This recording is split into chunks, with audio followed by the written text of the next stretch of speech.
Hey guys, and welcome back to my channel. Today I have a fun and super easy project. This is great for beginning sewers. I'm going to show you how to make a pillow cover. So these are really simple pillow covers, and they have this kind of just opening in the back so you can add a pillow form to them, which basically means that you can customize this any way that you like. Now I used a quilt block that I pieced. I'm not going to show you exactly how to piece this quilt block because it's a pattern from the Lori Holt Farm Girl Vintage book, which I will show you at the end of this video.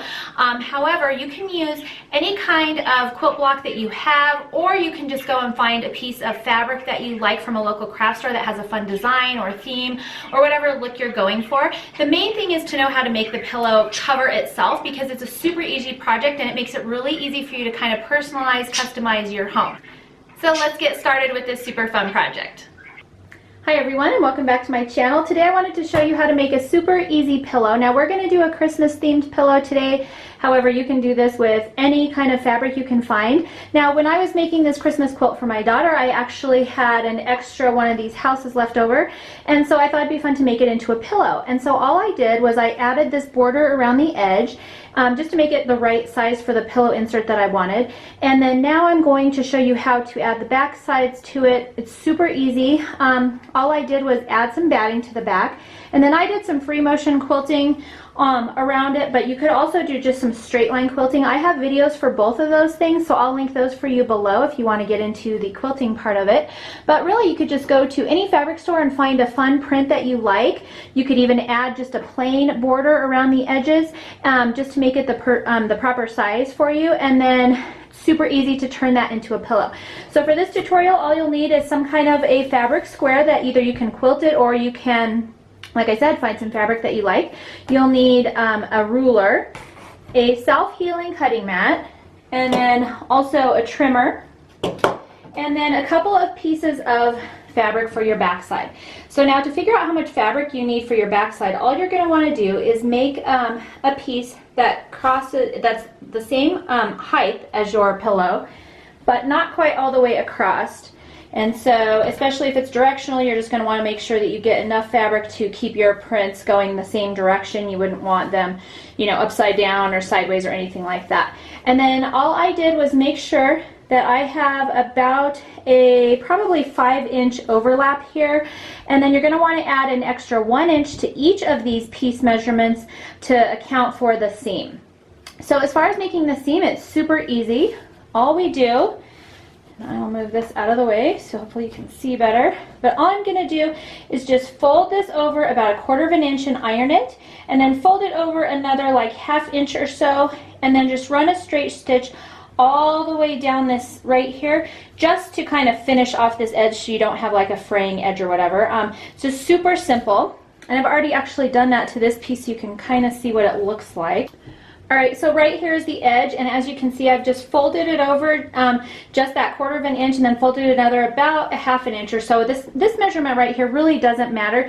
You just want it enough folded over that you don't have your fraying edge loose, and just so that it kind of looks halfway you know, nice and finished off. And then all I did was run a straight stitch all the way down this edge right here, and then that kind of seals that off, and that's all you have to do. So you're going to do that to both of your pieces. Alright, so once you've run your straight stitch and just kind of sealed off this raw edge here, all you're going to do is lay your pieces right sides together with your original front of your pillow here. We're just going to line up these edges, and then you're going to do the same thing with the other one, and just make sure that this one where you fix the seam here are facing each other. That way you've got the nice pretty edges out when we flip this out. Now all we're going to do is I'm just going to kind of pin this around the edges, and I'm just going to use these little wonder clips. They work really well for thicker projects like this. And I'm just going to pin it all the way around.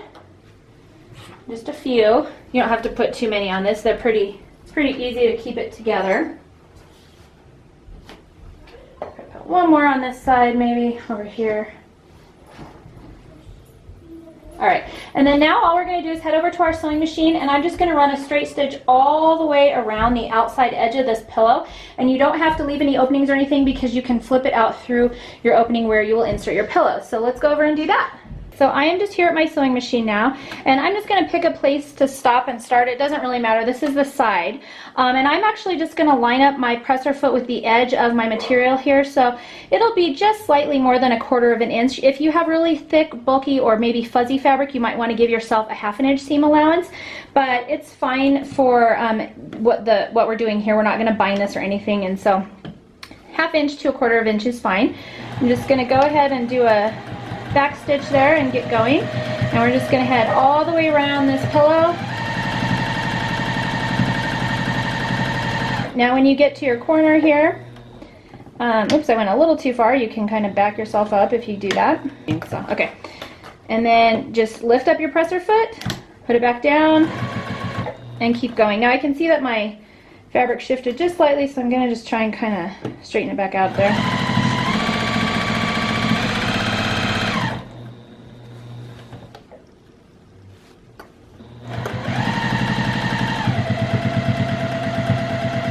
Now you might want to go over this area where the flap is more than once. Sometimes I'll just go back and just go over it again, just to kind of ensure that it's nice and secure, because that's kind of where you're going to be having the most tension. All right, lift, turn, and you're just going to finish all the way around your pillow.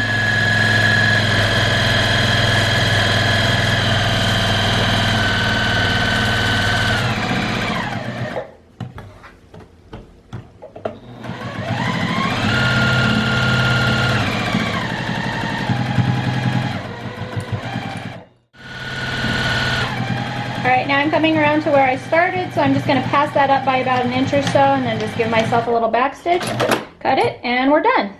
So we're back over at our board here, and as you can see, we've got this opening, and so all we need to do is flip our pillow inside out. Now, I just quickly wanted to mention that a lot of times I will snip off these corners just to kind of help make the pillow corners pop out just a little bit better.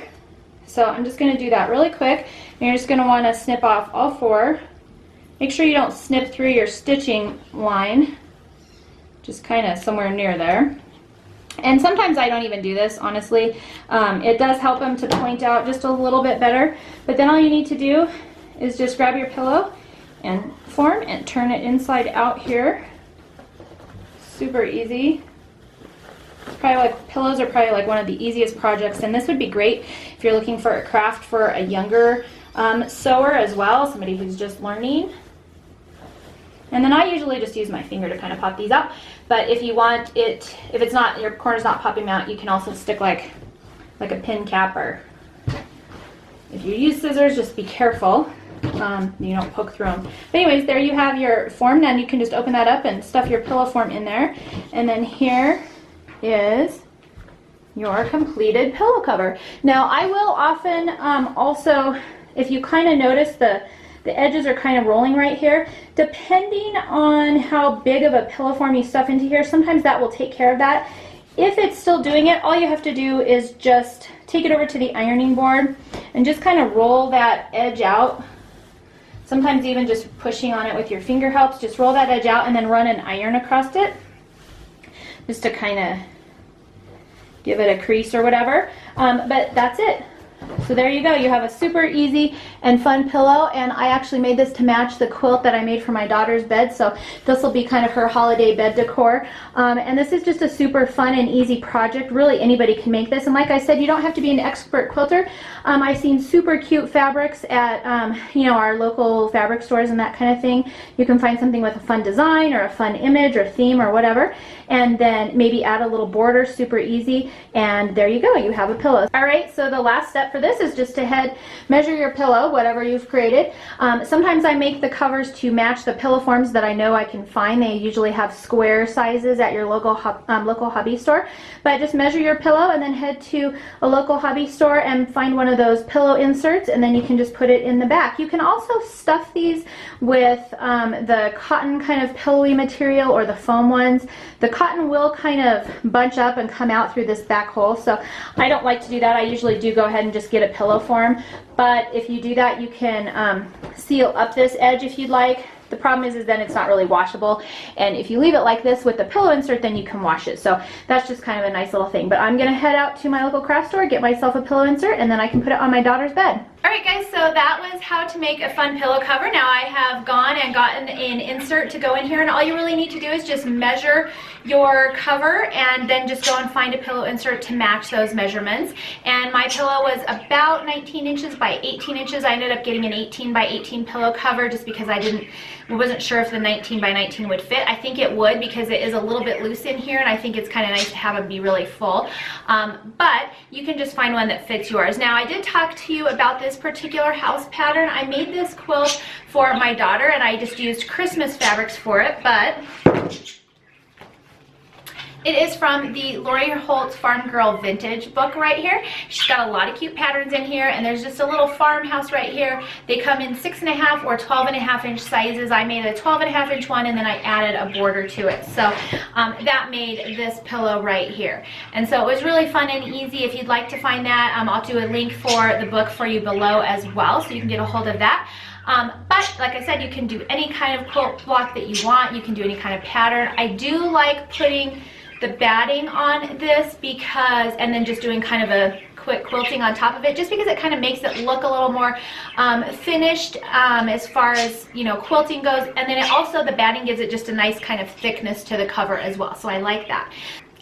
So here it is all finished, and I hope you enjoyed this fun, easy project. If you make a pillow yourself, make sure to tag me on social media so that I can see what you make. I always love seeing your projects. I hope you enjoyed this video, and I will see you next time.